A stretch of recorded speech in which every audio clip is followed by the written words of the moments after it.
Labi. Lielajam vairumam latviešu iedzīvotāju, es ceru, ka lielajam vairumam latviešu iedzīvotāju būtu labi, ka tie būtu kā 95%, ir darbs, ko viņi strādā ikdienā. No rīta ceļās, iet uz darbu, pelna naudu, tur valstī nodokļi, visas lietas, tur ir piri, citam darba nebija aizbraucu uz ārzemēm.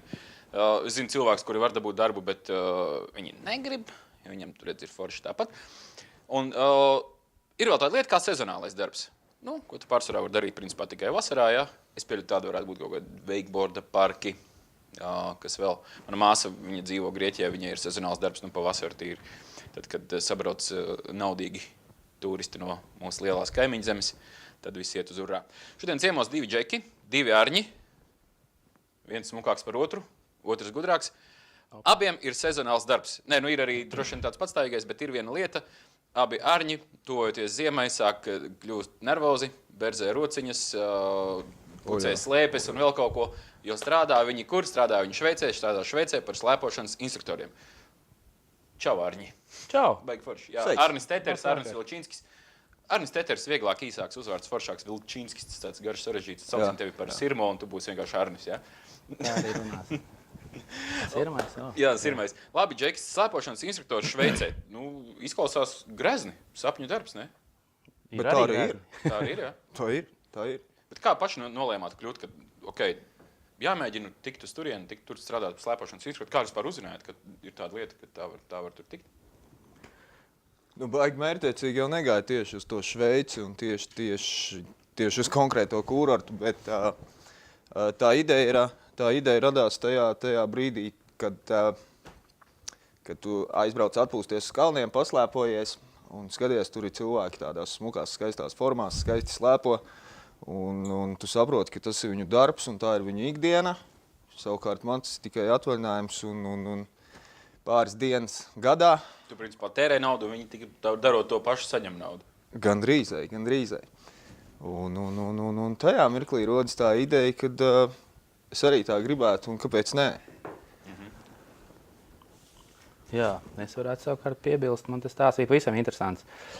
Bija pats mūsu smagās Latvijas krīzes sākums, un es klausījos radio, un izskanēja, tā kā sludinājuma veidā, izskanēja piedāvājums apmeklēt slēpošanas instruktoru kursu, un viņi arī tā kā solīja apgādāt ar darbu. Piedāvāja darbu arī iespējas pēc veiksmīgas kursu nobeigšanas. Un es tā padomāju, vai es esmu pietiekami labs slēpotājs, vai es varētu to darīt, vai es varētu kādu arī iemācīt. Nu, protams, sākumā pašām bija vēl bišķiņi jāpieliek un jāuzlabo savas slēpošanas kvalitāti. Nu, un tad es tā ļoti ātri pāris dienās izdomāju, sapratu, ka jā, ka es gribu, svaigs gaiss, fantastika, kalni. Meitenes. Jā, arī ne bez tā. Un vienkārši pierakstījos uz kursiem, aizbraucām uz Austriju, 10 dienās izgājām kursus. Veiksmīgi ļoti paveicās, kad dabūju tā kā atestātu, certifikātu vai kā viņu nosaukt. Nu, pabeidzu. Apliecību. Jā, arī. Un tā tas viss. Un tad pēc kaut kādām jau pāris nedēļām pēc atgriešanās Latvijā bija izskanēja darba piedāvājums uz Cermatu, kurš skaitās viens no,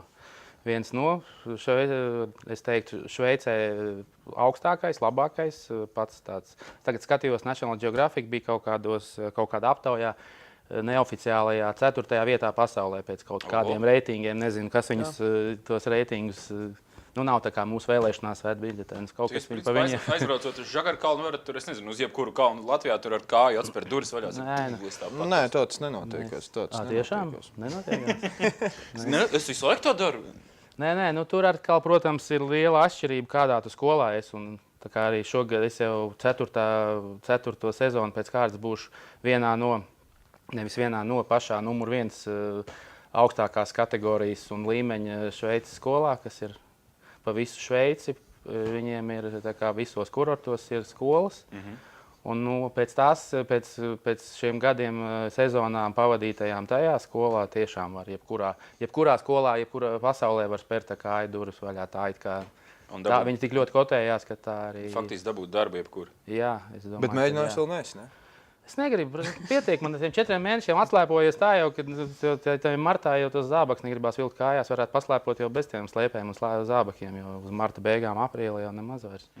Nu, tas decembris, janvārs ir tāds diezgan intensīvs. Jā, ir vēl forši, tu aizbrauc, tu vēl neesi pusgadu slēpojies, gribās uzreiz ilgi un daudz un ātri, un tad nedēļa 2, tad sākās skolas treniņi, sākās pirmie kaut kādi klienti decembra vidū, un tad uz kaut kādu janvārs ir vienmēr augsts, paspēja nosalt, februārs ir augsts, un tad martā, kad jau sākās labais laiks, es jau tā atslēpojies, jau, kad gribās tikai sauļoties un kaut kur karstvīniņu dzert saulītei, nomest maiciņas, un var arī visu pārējo un atlaisties uz guļam krēslu un vienkārši pakaipot. Labi, pirms nonāk līdz Cermatai, kas ir pasaules top kūrorts slēpošanas, Cik labums slēpotājiem jābūt, lai vispār varētu nokārtot to, to visu, dabūt to licenci, vai kas tur ir, es tālāk nezinu.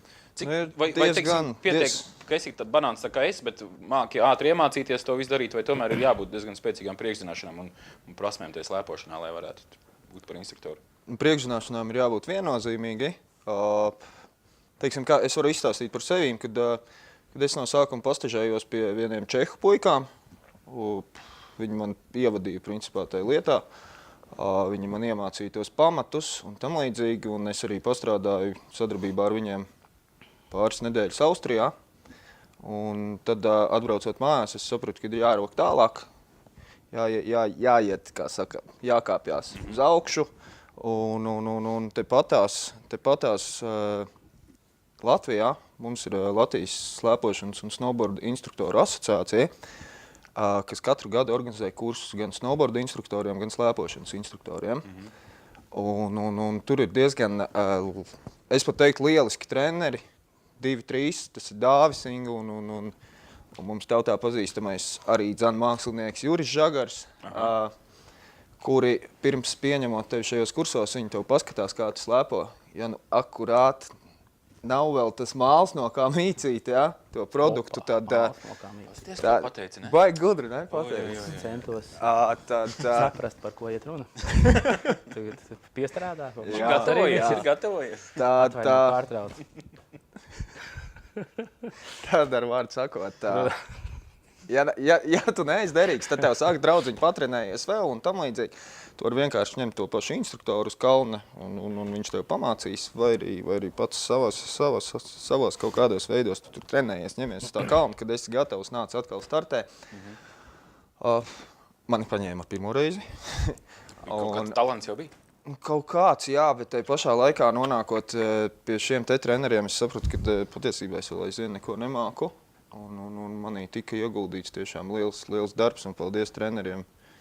Vēlreiz paldies Dāvim Ingai, kas no manīm uztaisīja cilvēku, teiksim tā.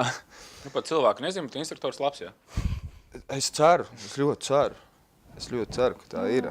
Es cenšos. Normāls. Nav nevainas. Jā, kā vien normāls.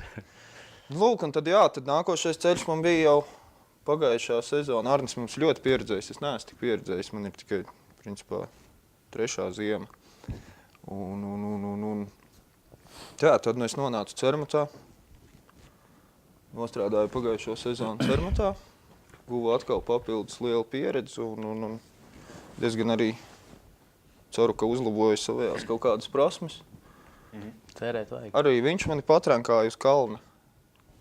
Kā ar pikām, tad zinu kaut kur. Ar pātadziņu. Ar pātadziņu, jā, pēc tam mēs patrenkājām. Atpūtas vietas. Jā. Klientus, jā?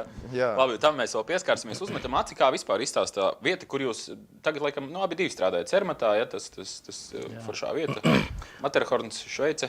Jā, un tagad arī vairs nav noslēpums, kad Arnis šogad maina skolu un nāks uz arī numuru 1 augstākā līmeņa Šveices slēpošanas skolu, tā kā būsim abi sarkanās skaistās žaketēs un ar daudz zvaigznēm. Vajadzēja paņemt aciņu līdzi. Vajadzēja paņemt aciņu līdzi. Labi, uzmetam aci, kā tur vispār izskatās un vai tas varētu būt vēl kādam sapņu darba vieta vai nē. Paskatāmies un tad vēl paturpinam ar 2 arņiem.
esam apakaļ. Tas, ko jūs nu pat redzējāt, kur smuki cilvēki slēpo, izklaidējās, uzdejo, varbūt iedzer kādu tēju, ja? Noteikti, ka tēju. Varbūt kāds atļaujās karstvīnu, kurš jau pieredzējušāks un tur to lietu. Tā ir Šveice.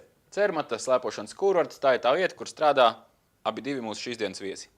Abi divi ārņi. Strādā pa ziemu, māca citiem cilvēkiem slēpot. Labi, Džeki, izmācieties pa instruktoriem, visi tagad dabūt tur darbu. Kā tas ir tagad tev iedod klientu, ko ar viņu darīt, kā mācīt, ko un kā? Atcerieties vispār savus pirmos klientus pašus, tieši jau tur. Es īsti neatceros, bet tas viss sākās ar to, ka tu satiecies no rīta ar klientu, vai viesnīcā, vai ir tikšanās vieta uz kalna jau. Un, protams, tu uzreiz noskaidro, vai tev ir pirms tam ienākusi informācija, vai viņš ir slēpotājs, kāds ir viņa līmenis. Tu jau pēc tā kā plāno to kalnu, uz kurien tu ar viņu brauc. Bet pārsvarā jau ir ļoti daudz, 90–80% ir iesācēji, kuriem jābrauc uz bērnu kalniņu. Tad viņi apvainojas, saka, nē, es paši jau varu novarāt. Es Maskavā močīju pa taisno. Es arī šitien gribu ātri braukt. Es gribu ātri, kad mēs sāksim pa īstajām trasēm braukt. Bet, protams, kamēr tu viņu neesi sagatavojis priekš lielā kalna, viņam pirmkārt ir jāiemācās kontrolēt pilnībā ātrums, jāiemācās pagriezt, un ja viņš var nobremzēt slīpumā un izdarīt pagriezienus tajā pašā ārkliņā, tad tu viņu var jau vest uz vieglu zilu trasīti. Kas ir viena no Zilu trasīti? Zilu trasīti. Tur nav tas ir viegls trasīts. Ir. Tā lietas būtība, tas svarīgākais ir tas, kad tas klients, kad viņš nonāk tavās rokās, teiksim, tu nes par viņu pilnu atbildību, faktiski. Tāpēc arī tavās interesēs ir nenogalināt. Uzreiz. Vismaz 3. dienā. Vismaz līdz 2 dienām algu saņemt. Jā. Nav izdevīgi. Dažreiz tas ir diezgan grūts darbs, ja tev iedod kāds 2–3 ziķerus, kur katrs uz savu pusi skrien un ņemās. Jā, mans mīļākais stāsts ir vienmēr par Indusu ģimenīti. Es laikam daudziem esmu to stāstījis. Man vēl ne stāstīt. Jā, varētu izstāstīt. Tas bija kaut kāds 2 gadus atpakaļ, sezonas beiga, aprīlis, bija jau ļoti karsts un silts. Un man bija ļoti smags darbs. Viņi bija 3 lieli indusi. Viņi gan dzīvoja Londonā, bet es tā vienmēr ejos pārdevis. Maharadža pārdevis zilu un atbraucu uz Cermatu slēpot. Un tad viņi bija milzīgi. Jā. Viņi bija es it kā esmu diezgan paslaids. Un viņi bija manā augumā, un tas ģimenes galva bija droši vien uz kilogramiem 120. Tad, kā viņi uzvilka slēpes, protams, mēs tur izdarījām standarta tās procedūras, ar ko jāsāk un kā tas viss notiek. Un, kad viņi uzvilka slēpes, tad viņi bija tā kā waiting list. Viņi stāvēja rindā, kurš nākamais, kurus ceļu kājās. Es vienu pieceļu saku, lūdzu, nekur nebrauc. Tur minimāli slīpums, viņš sāk slīdēt, un viņš momentāli gar zemi. Un viens nokrīt, es ceļu tikmēr nākamo. Es tā kādu pusstundu, man mugura sāpēs, viss bija slapš, un tā jau vasara un karsts ārā uz vīnu. Zini, kas nāk prātā tā vecā Šurika piedzimuma filma, kur viņš tos čalmus savējos stutēja augšā. Ļoti līdzīgi. Un tad beigās es sapratu, ka es nevaru 2 stundas šo turpināt, un es pateicu, izdomājiet, vai es ar tiem smalkajiem puišiem. Viņi bija tādi arī ļoti gari, bet viņi bija tādi tievi, un viņam kājiņi bija tik tievi, ka zābak līdz galam aiztais, un tik un tā viņi tā kā filcītī tā kāja pa iekšu staigāt. Bija ļoti, ļoti interesanti, bet beigās viņi bija apmierināti, un tomēr bija pagulējuši tai sniegā uz slēpēm, jā, viņi daudz nebija nostāvējuši, bet vismaz viņi bija pavārtījušies pa sniegu un kaut ko apmēram bija apjēguši, ka tas nav priekš viņiem, ka tas viņiem nav vajadzīgs, ka viņiem dod priekšroku, lai cīnās, paliek ar saviem ziloņiem, slēpjas, lai atstāja pārējiem. Jā, bet man liekas, jums tie stāsti varētu būt šitā, ne par katru otro. Jā, ir kaut kas jautrs un smieklīgs. Īstenībā mans pirmais klients, man gan bija, viņa mamma man bija klients. Bet tas puisītis ar šat tad pieslēpoja klāt, paņirgājās pa mammu savējo. Tēta uzdevumā pieslēpoja puisītis, viss kārtī. Vienu dienu mamma bija piekusis, viņa man bija uz vairākām dienām klienti, un teica, lai es to puiku patrankāju pa kalnu. Skatītāji, mēs runājam par slēpošanas instruktoriem. Jā, starp citu. Un es devos ar šo puisīti, es noslēpoju vienreiz pa kalniņu, otrais pa kalniņu, viņš labi slēpoja un tā. Un tad viņš man pacēlāja, teica skaidrā krievu valodā, слушай, а как тебя зовут? Kā tevi sauc? Jā, viņš man prasa, kā man sauc. Es saku, Arnis. Viņš tā skatījās, zvanīja. Это самое дурацкое имя, какое я слышал. Tā kā mums ir obligāti jātulko, tad viņš teica, tas ir stulbākais vārds, kāds es esmu dzirdējis. Jā, tā, puisīt. Bērns ir stulbākais vārds. Te tagad tev studijā 2 tādi. Iedomājies ar visglupākajiem vārdiem, kādi var būt. Es savukārt nevaru neizstāstīt par savu fantastisku klientu, kas man bija pirmajā sezonā Cermatā. Es vēl strādāju citā skolā, un tas bija kaut kādā februāra mēnesī, aprīļa vai nezinu, kurā mēnesī, nav svarīgi. Īsāk runājot, viņš bija tāds šausmīgi pārlutināts, izlutināts deputāta dēliņš, Ukrainas deputāta dēliņš ar saviem izgājieniņiem un leksikonu, kur bija daudz krievu lamu vārdu, kurus es ikdienā arī nelietoju un nebiju pat īsti dzirdējis. Tas bija puisīts, jā? Puisīts, 8-gadīgs puisīts, un viņš kā viņam kaut kas neizdevās, viņam kaut kas nepatika, viņš ar visu savu leksikonu griezās manā virzienā un noklāja man no galvas līdz kājām ar visu pilnībā, ko tik var iedomāties, un arī nevar iedomāties. Un tad viņam vēl bija, kad viņš pavisam nikns palika, viņš novilka slēpi un centās man iesist ar slēpi. Un tad viņš vēl dūra man ar slēpošanas nūju. Tas bija tāds diezgan sadistiski noskaņots jaunietis. Kā diezgan daudz? Nerunājot par to, ka viņš 8 gadu vecumā spiedz un kliedz tā kā milnīgi maza izlutināta meitenīte, bet viņam tā balsiņa arī tāda bija. Brīžiem gribējās viņam palīdzēt tā kā bišķi pagrūst, lai viņš no tā pacēlā izkrīt vai tas tā. Bet noveda viņš man tā, kad es uz darbu nācu nedaudz trīcošām rokām un ļoti tāds sastresojies. Un domāju, ātrāk šī diena paiet, ātrāk šī nedēļa. Viņas slēpoja 10 dienas, un tās 10 dienas bija praktiski kā pussezonas garumā bija izstiepušās. Man naktī bija murgi, un tas viss, viņu lamu vārds skanēja man smadz galviņā, un es vienkārši biju. Bet tas faktiski ir tas kontingents, ar ko tur pārsvarā sanāk sastapties. Tie ir tādi bagāti cilvēki tomēr, kurorts diezgan glauns, ja? Un pārsvarā jau arī viņu bērni droši vien, kas ir tāpat ir. Tas nav tāds tik ļoti izplatīts. Ir jau, protams, tie turīgo cilvēku bērni arī ļoti labi audzināti. Tas tāds diezgan liels retums. Ļoti labi. Ļoti inteliģenti bērni. Mūsdienu Maskavas oligarhu atvasītas ir tik brīnišķīgi audzināts un lūdzu paldies. Un ir samācījušies jau visi runā angļu valodās un visi ir fantastiski, zolīdi, pieklājīgi un tiešām inteliģenti cilvēki. Nav tas agrāk, kas bija tas stereotipi, kad atbrauc krievi un tikai iet vaļā un alkohols plūst un lamu vārdi tek. Tas droši vien atkarīgs, uz kurieni viņi brauc. Ja? Jā. Turcijā droši vien viens kontingents un tādā Cermatā ir pavisam cits kontingents. Turīgi, inteliģenti Maskavas uzņēmēji uz Turciju, kur viss iekļauts nebrauc nedēļu nodzerties. Tas jau neviennozīmīgi. Bet kas jums pašiem, teiksim, ar ko pašam būtu patīkamāk strādāt? Ar tādu mazu foršu bērnu, ja, kurš tiešām inteliģents foršs, vai ar pieaugušu cilvēku, ja, kurš, protams, tas arī būs zolīts, ja, bet kuram varbūt nesanāk tikpat daudz, cik nesanāk tam mazajam? Ja, ko ir vieglāk iemācīt to mazo cilvēciņu vai pieaugušu jau? Visvieglāk ir strādāt ar to, kurš pats apzinās, kāpēc viņš šeit ir ieradies, kāpēc viņam ir šis instruktors un ko viņš grib sasniegt. Ja ir vēlēšanās, vienalga, vai tas ir maziņš ķipars, vai tas ir jau cilvēks vecmāmiņas gados, ja viņam ir vēlēšanās, ja viņš pats ir atnācis ar lielu gribu, tad ir ļoti patīkami ar tādu strādāt. Pareizi. Galvenais ir cilvēks pats grib. Jā. Bet vienmēr ir interesanti izmaiņas. Tā kā ne visu laiku ne ar bērniem, arī gribās kādreiz ar bērniem, jo ar pieaugušiem tu esi spiests ļoti daudz komunicēt. Un nevienmēr tu esi nedēļas 2 nokomunicējis, visu laiku tev ir liftā tu runā, restorānā tu runā.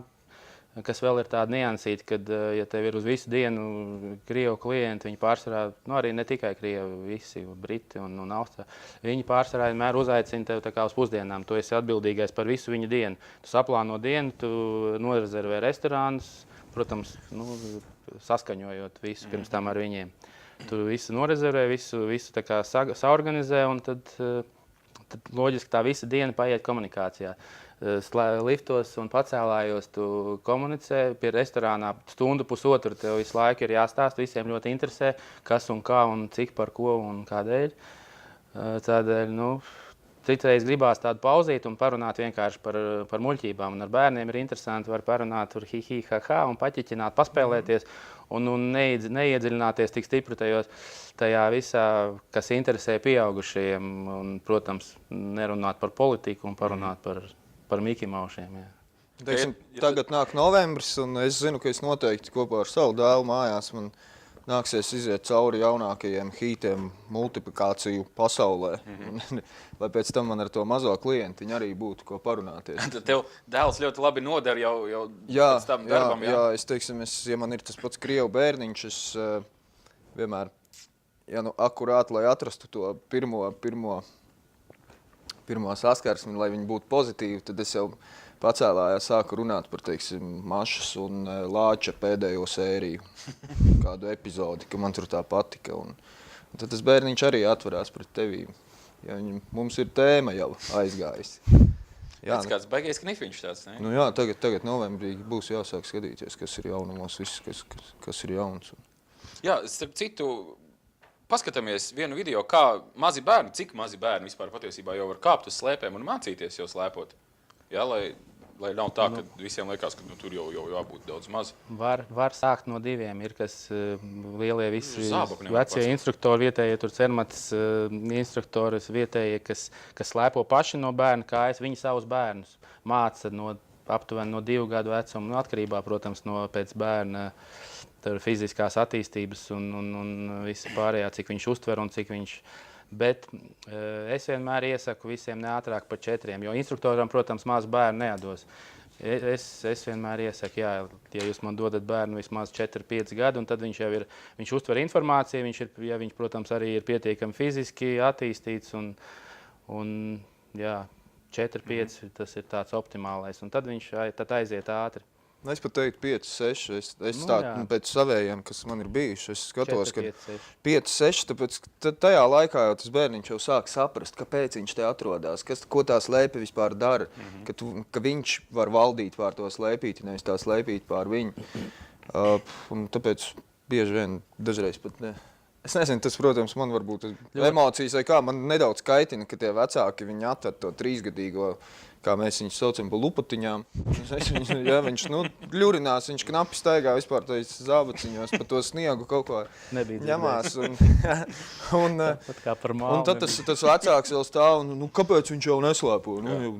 Tak 15 minūtes pagājušas, ko viņš vēl neslēpo? Es varu piebilst, ka ļoti, ļoti atkarīgs no bērna. Pagājušajā gadā man bija viens ļoti spilgts piemērs, ka 3 gados fantastiski puisītis tā iemācījās un tik ideāli sanāca. Un citreiz 5 viņš pat neutver un nevar, un viņš negrib, un viņš trako, viņš raud, viņam nepatīk. Viss ir pilni, varbūt 3, varbūt 6, pilnīgi viennozīmīgi atkarīgs viss no paša bērna. Kādreiz Latvijā uz kalnu šitādas tepat no kaimiņu valsts esmu redzējis, bet jau tādas ap 17, 18. Trako, raud un bļauj, un pēc tam vārtās pa kalnu džinsās. Pa dienvidu kaimiņiem, jā?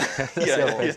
Pēc bārda droši vien. Visticamāk. Labi, paskatāmies, kā ārzemēs strādā ar maziem bērniem, ja? Un tad jau vēl pavisam nedaudz.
Tālāk māca slēpot maziem bērniem ārzemēs.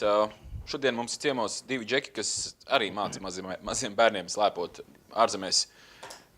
Lieliem arī. Un pensionāru vecumu, pensijas vecumu arī reti gadās, bet ir. Kāds tev rekords vecuma ziņā? 93. Nē, tu domā par slēpošanu? Nē, es pat Es slēpos. tā kā pa klientu. Cik vecākais klients tev bija? Nu, nav, cipri nav. Nu, es zinu, ka mūsu skolā instruktori ir starp 70 un 80 ir daži vietēji, kas vēl nodarbojās ar apmācību pensijas, nopietnā pensijas vecumā, bet klienti, es domāju, man, cik es prasīju, interesējos, bija kaut kā 65, bija kundzīte viena. Es biju tādu Kundzītei paprasīju, cik gadi? Nu, bet nācās, profesionālos nolūkos, ne jau tīri personīgās intereses dzīts, jā. Jā, labi, tagad sezona tuvojās. Kas mums tagad ir oktobris? Kad jūs laižat uz turieni jau, kad ir, nezinu, līguma gan jau, kas saslēgtas skolas? 1. decembrī mēs braucam ārā. Varbūt pa 30. novembrī. 1. decembrī. Knap ierunāja. Un kā tas ir, tad jūs visi braucat šos darbus, kas tagad šeit ir Latvijā, tad jūs... Jā, piedodies. Visu pametam un novārtā. Pilnīgi neinteresē, kas šeit paliek aiz mums kaut ūdens plūdi.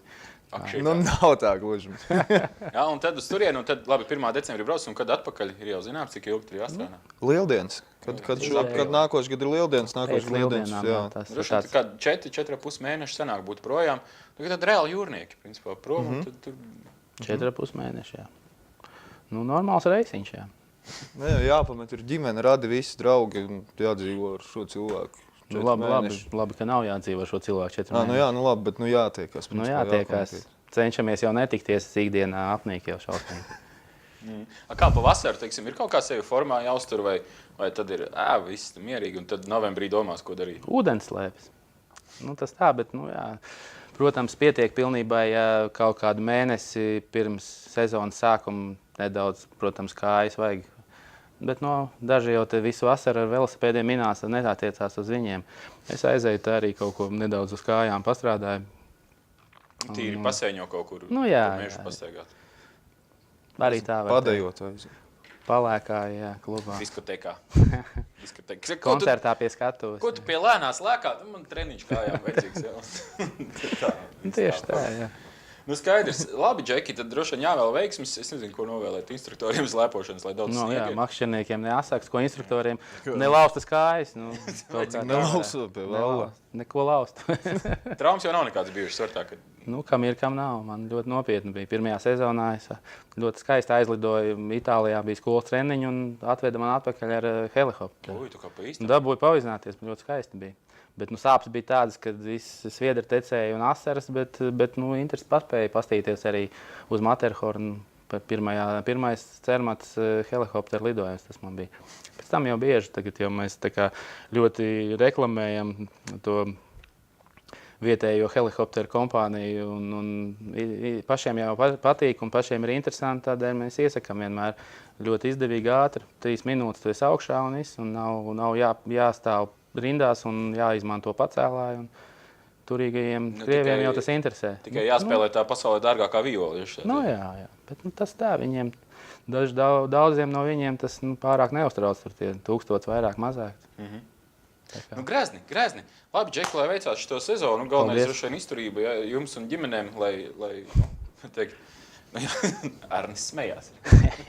Kurš Arnis smējās? Kurš tieši Arnis smējās? Tas Arnis nevis sirmais. Jā. Izturība šveicēšai viņiem var būs grūti šogad. Jā, viegli nebūs. 2 Arņi, nedod Dievs. Un abi labi draugi. Es domāju, ka noteikti būs tādas situācijas, ka mēs pie viena klienta abi atnāksim. 100%. Pie vienas ģimenes, jā. Man jau ir jau angļu ģimenes sarunāt jau. Nē, es domāju tādā ziņā, ka būs kaut kas sajaukts, kuram Arnim kuri. Es jau pateicu priekšniecībai, kad es esmu lielais un mazais. Es esmu smukais. Mazais. Smukais Arnis un lielais Arnis. Tieši tā. Labi, šodien ciemos 2 Arņi, 2 Džeki, kas strādā par slēpošanas instruktoriem nekur citur kā Šveicē. Cermatā, jau izrādās abi arī vienā no labākajām skolām pasaulē. Tā kā, jā, rekur, mazais Arnis, kā mēs secinājām, to ir laikam 4 gadu laikā, 3 gadu laikā sasniedz, līdz turien ticis. Lielais Arnis, laikam, bišķi garāks tas ceļš bija. Vai līdz tai krūtai skolai? Jā, līdz krūtai skolai, bet es jau būšu tagad 4. sezonu krūtajā skolā. Redz kā. Jau tāds vīrs ar pieredzi. Es jau tagad varu ne tikai slēpošanas skolā spērt durvis vaļā. Jo... Es principā būšu vēl Ar mazāk kāju. skatos savu ģedovšanu. Jā. Tu tagad duhs esi un viņš ir Jā, ģēdziet. jā, tā ir. Skaidrs. Labi, šodien par slēpošanas instruktoru darbu parunājām. Izklausās jau jautri un forši, bet laikam jau tik vienkārši nemaz nav kā likās. Labi, tā tad īzī. Mācieties par slēpošanas instruktoriem, brauciet strādāt uz ārzemēm, māciet cilvēkiem slēpot. Ar snowboardu jau var to pašu tur darīt. Jā.